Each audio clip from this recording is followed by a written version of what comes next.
देखिए बच्चों, question number second करते हैं। क्या कह रहा है क्वेश्चन नंबर सेकंड हमें? Graphically find whether the following pair of equation has no solution, unique solution और इनफाइनाइट मैनी सॉल्यूशन। ये चीजें हमने बताई थी आपको, कैसे कैसे कैलकुलेट करते हैं। यूनिक सॉल्यूशन कब होगा हमारा? जब हमारी लाइंस यानी कि ग्राफिकली अगर लाइंस हमारी कैसी होंगी, इंटरसेक्ट होंगी, आपस में एक दूसरे से इंटरसेक्ट होंगी। जैसे कि अभी हमारा क्वेश्चन नंबर वन अगर आपने देखा है तो क्वेश्चन नंबर वन में देख लेना, उसमें हमारी लाइन दोनों इंटरसेक्ट हो रही थी। वो हमारा जो सॉल्यूशन होता है उस टाइप का सॉल्यूशन है, एक यूनिक सॉल्यूशन होता है। ठीक है, उस केस में हमारा क्या होता है? यूनिक सॉल्यूशन होता है जब a1/a2 is not equal to b1/b2 होता है। तो ये चेक करने के लिए देखो एल्जेब्रिक एक्सप्रेशन हमने देखेंगे। एल्जेब्रिक एक्सप्रेशन जब पढ़ेंगे, एल्जेब्रिक एक्सप्रेशन टाइप मतलब वाइज हम अगर हम इसके टाइप देखेंगे, और ये हमें ग्राफिकली वाइज इस तरीके से दे रखा होता है कि have unique solution, have infinite solution, has no solution. तो नो सॉल्यूशन किस केस में होंगे? जब हमारी दोनों लाइंस कैसी बनेंगी? पैरेलल लाइन बनेंगी। और इनफाइनाइट मैनी सॉल्यूशन कैसे कब होंगे? जब हमारे इनफाइनाइट सॉल्यूशन तब होंगे जब हमारी दोनों लाइन कैसी होंगी? कोइंसिडेंट होंगी, एक दूसरे के ऊपर होंगी। ठीक है, चलिए क्वेश्चन नंबर स्टार्ट करते हैं। देखो क्वेश्चन सॉल्यूशन करना कैसे करेंगे इस क्वेश्चन को। तो सबसे पहले हमें दो इक्वेशन दे रखी है, हमें ज्ञात करना है कि यूनिक सॉल्यूशन होगा इनका, या इनफाइनाइट मैनी सॉल्यूशन होगा, या नो सॉल्यूशन होगा। नो सॉल्यूशन सबके लिए देखो पहले हम यहाँ पे a1/a2 वाला तरीका नहीं लगाएंगे। हमें कैसे चेक करना है? हमें चेक करना है ग्राफिकली। ठीक है, अभी हम ग्राफिकली का बारे में पढ़ रहे हैं, तो ग्राफिकली रिप्रेजेंट करेंगे, उसके बाद चेक करेंगे। देखो इक्वेशन नंबर वन क्या दे रखी है हमें, चेक करो पहले तो। 5x माइनस 8y प्लस 1 = 0, ये हमारी इक्वेशन नंबर वन है। और इक्वेशन टू क्या दे रखी है? 3x minus 24/5y plus 3/5 = 0। अब देखो ये इक्वेशन टू है कुछ इस तरीके से दे रखी है, और इक्वेशन वन कुछ इस तरीके से दे रखी है। थोड़ा सा देख के डर तो लग रहा होगा कि सर ये तो अपॉन की फॉर्म में, फ्रैक्शन की फॉर्म में, इसको हम कैसे काटे पीटेंगे, है ना? तो पहले क्या करो, कभी भी जब भी इक्वेशन कैसी दे रखी हो, या तो रूट में दे रखी हो या अपॉन में फ्रैक्शन फॉर्म में दे रखी हो, तो सबसे पहले हम उसे कन्वर्ट करेंगे एक इजी फॉर्म में। इजी फॉर्म में कन्वर्ट करने के लिए कहने का तात्पर्य है कि हम इसे फ्रैक्शन हटाने के लिए, देखो मैं क्या करूं, सीधा सीधा मुझे पता है कि अगर मुझे फ्रैक्शन में नीचे 5 है, सभी में क्या है? 5, तो एक ऐसा नंबर दैट मीन्स कि मैं 5 से अगर मल्टीप्लाई कर दूं, 5 से क्या कर दूं? मल्टीप्लाई कर दूं, तो नीचे से 5 तो चला जाएगा। भाई नीचे से 5 तो गया, है ना? और लेकिन यहां फिर भी 5 आ जाएगा हमारा। ठीक है, अगर मैं 5 से मल्टीप्लाई करते हैं, सॉरी 5 से मल्टीप्लाई करते तो नीचे से 5 तो हमारा बिल्कुल डेफिनेटली चला ही जाएगा, है ना? बट यहाँ देखो हमारा 5 है और यहाँ 3 नहीं है। यहाँ पे 5 है, यहाँ 3 नहीं है, तो एक काम करते हैं, पहले 5 से ही मल्टीप्लाई कर देते हैं। ठीक है, तो 5 का मल्टीप्लाई करेंगे, देखो 5 × 15 x minus 24 × 5 upon 5 y plus 3 × 5 upon 5 equal, इसमें जीरो में करेंगे तो ये जीरो ही हो जाएगा। ये 5 से, देखो ये 5 से ये 5 कट गया, और ये 5 से ये 5 कट गया, है ना? अब क्या बचा? 15x माइनस 24y और प्लस के 3 बराबर 0। ठीक है, ये बचा है। अब देखो दोनों को टर्म को हमें सेम बनानी पड़ती है अगर हमें काटना पीटना हो तो। लेकिन मुझे एक चीज दिखाई दे रही है यहाँ पे, देखो 5 × 15, 8 × 24, 3 × 3। कहने का मतलब ये पूरी की पूरी इक्वेशन अभी भी और छोटी हो सकती है। देखो जितना छोटा कर सकते हो कर लो, फायदा है तुम्हारा। तो यहाँ पे क्या किया हमने? यहाँ पे किया मल्टीप्लाई बाय 5, 5 से मल्टीप्लाई किया था, है ना? 5 से मल्टीप्लाई किया। अब इसको क्या करो, 3 से डिवाइड कर दो, डिवाइड बाय 3। ठीक है, इक्वेशन नंबर 2 को फिर से हम क्या करते हैं, 3 से डिवाइड कर दो। 3 से यहाँ पे सब में क्या कर दो? डिवाइड कर दो। देखो 3 का भाग दे दो सब में, और यहाँ दोगे तो ये तो जीरो ही रहेगा, तो कोई फर्क नहीं है। 3 से काटेंगे 3 × 5 = 15, 3 से काटेंगे 3 × 8 = 24, 3 से काटेंगे 3 × 1 = 3। ठीक है बच्चों, क्या बच गया? 5x माइनस 8y प्लस का 1 बराबर 0। अरे ये क्या हो गया?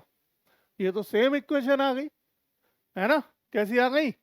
सेम इक्वेशन आ गई, यानी इक्वेशन नंबर सेकेंड और equation number first both are same. क्या है? दोनों सेम है। और जब इक्वेशन सेम हो तो लाइन भी हमारी कैसी बनेगी? सेम। यानी दोनों एक के ऊपर एक लाइन बनेगी।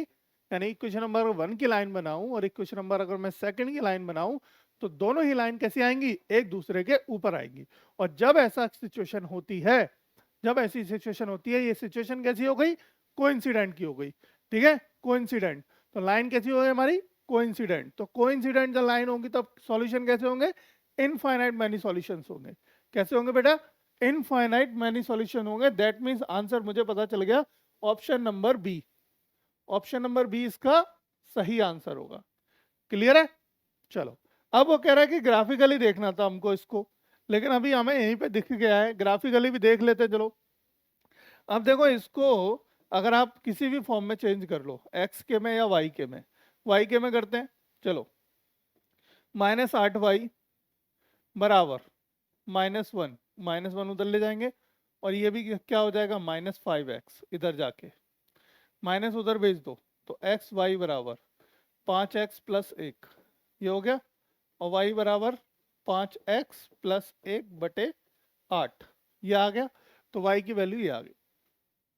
सिमिलर यहाँ पे इसको सॉल्व करो, देखो 5x, ठीक है, वैसे लिखने की जरूरत की, जब दोनों सेम ही है तो y बराबर ये भी क्या आएगा? 5x प्लस 1 बराबर 0, है ना? सॉरी 8। यही निकल के आएगा, जब सेम ही है दोनों को सेम सॉल्व करोगे तो सेम ही आएगा। ठीक, अब देखो दोनों की वैल्यू प्लॉट करते हैं। क्या करते हैं? दोनों की वैल्यूज हम प्लॉट करते हैं। दैट मीन्स कि हम कोऑर्डिनेट निकालते हैं दोनों की वैल्यू को रख रख के, एक्स और वाई के। और जब एक्स वाई के कोऑर्डिनेट निकल आएंगे तब जाके फिर हम प्लॉटिंग यानी कि कोऑर्डिनेट को क्या करेंगे? ग्राफ के ऊपर प्लॉट करेंगे। ठीक है बच्चों, चलो देखो, यहाँ पे रखते हैं एक्स और यहाँ रखते हैं वाई। वाई मतलब वाई की पूरी इक्वेशन रखनी पड़ेगी हमको। वाई बराबर एक्स तो खाली अकेला रह गया है ना? X 5x plus 1/8। अब देखो यहाँ पे x का मान रखो, कुछ ऐसा रखते हैं ताकि हमारा ये 8 से डिवाइड हो जाए। ठीक है, कुछ ऐसा मान रखते हैं ताकि 8 से डिवाइड हो जाए तो हमारे लिए इजी बन जाए। क्या हो जाए? इजी हो जाए। तो देखो 5 दूनी 10, 11 हो जाएगा। 5 दिया 15 और 1 16 हो जाएगा। तो 3 रख लेते हैं। क्या रखा हमने? 3 रखा। 5 दिया 15 और 1 16 और 8 दूनी 16, 2 से 2 बार कट जाएगा। तो y का मान कितना रहेगा? अब करते हैं, देखो 4 रखो, 5 रखो, 5 25 और 1 26, नहीं। ठीक है, 6 रखो, 6 पंजे 30 और 1 31, नहीं घटेगा, है ना? 7 रखा, 7 पंजे 35 और 1 36, और 36 कटेगा 8 से, 8 8 पंज 40, नहीं घटेगा, 8 चौक 32, नहीं घटेगा, है ना? तो क्या करें? फिर एक काम करते हैं, जीरो रखते हैं। क्या करते हैं? जीरो ही रख लेते हैं। जीरो रखेंगे तो ये जीरो हो जाएगा, 1/8 हो जाएगा। 2 2 रख दें, 4 रखें, 4 पंजे 20 और 1 21, 5 रखें, 5 रखते हैं, चलो 5 रखा तो ये कितना हो गया बेटा? देखो 5 रखोगे तो 5 पचम 25 और 1 26, 26/8, है ना? तो 2 से काटेंगे 13 बार कटेगा, 2 से काटेंगे 4 बार कटेगा, और 4 से काटेंगे 13 बार, 13 को 13 का 4 बार, मतलब 13 का चौथा हिस्सा कितना हो जाएगा? वही 13 का आधा कितना हो गया? 6.5, और 6.5 का आधा 3.25, तो अराउंड 3.25 आ जाएगा। कितना आ जाएगा? 3.25 आ जाएगा। यही ले लेते हैं, ज़्यादा निकालने की ज़रूरत नहीं है, इतना ही लेके चल लेते हैं, दो वैल्यू लेके चल लेते हैं, ज़्यादा कैलकुलेट करने की ज़रूरत नहीं है।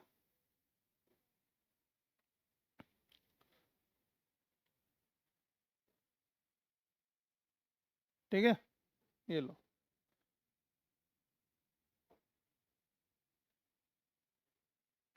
ये लो भाई, दो ही वैल्यू ले लेते हैं हम, दो ही वैल्यू प्लॉट कर लेंगे।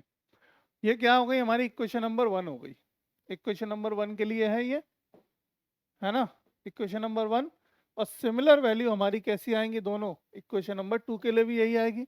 तो हम इसको क्या कर लेते हैं, कॉपी कर देते हैं, क्लोन बना के नीचे ले आते हैं और ये लिख देते हैं कि भाई ये हमारी इक्वेशन सेकंड के लिए हो गई, इक्वेशन सेकंड। दोनों हमारी सेम ही आनी है क्योंकि इक्वेशन ही सेम है।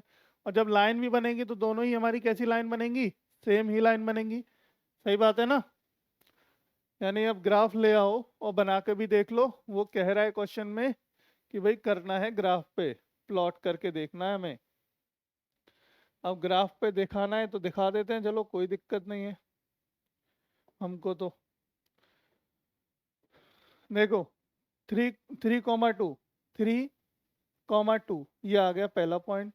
दूसरा 5,3.5 5,3.5 मतलब हो गया अराउंड, देखो 3 तो ये रहा है ना, 3.25 लगभग यहाँ थोड़ा सा ऊपर है ना। तो ये हमारे 2 पॉइंट आ गए निकल के। तो इनसे एक लाइन बन जाएगी दोनों पॉइंट से। भाई लाइन के लिए हमें क्या चाहिए, मिनिमम 2 पॉइंट चाहिए, 2 पॉइंट मिल गए हमें। लाइन के लिए क्या चाहिए, 2 पॉइंट चाहिए।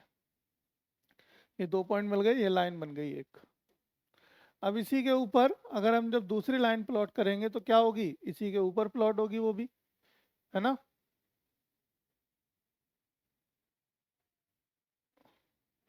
और वो लाइन हमारी कुछ अलग कलर की होगी, तो अलग कलर की कर देते हैं।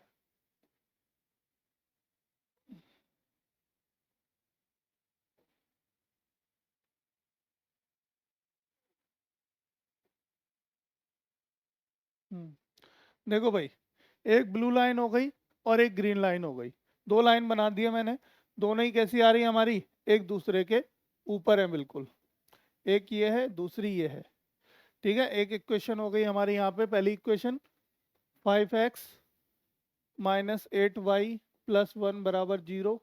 और दूसरी इक्वेशन हमारी कौन सी हो गई, दूसरी जो दे रखी है 3x माइनस 24/5y प्लस 3/5 बराबर 0। ठीक है, और दोनों कैसी हो गई हमारी, कोइंसिडेंट। कैसी हो गई लाइन हमारी। तो solution of the pair of equation have infinite many solution, infinite many solutions. ठीक है, क्या होंगे, ढेर सारे सॉल्यूशन होंगे। क्यों होंगे ढेर सारे, क्योंकि जितनी वैल्यू प्लॉट करोगे हर बार वो अपने आप में टकराएगी।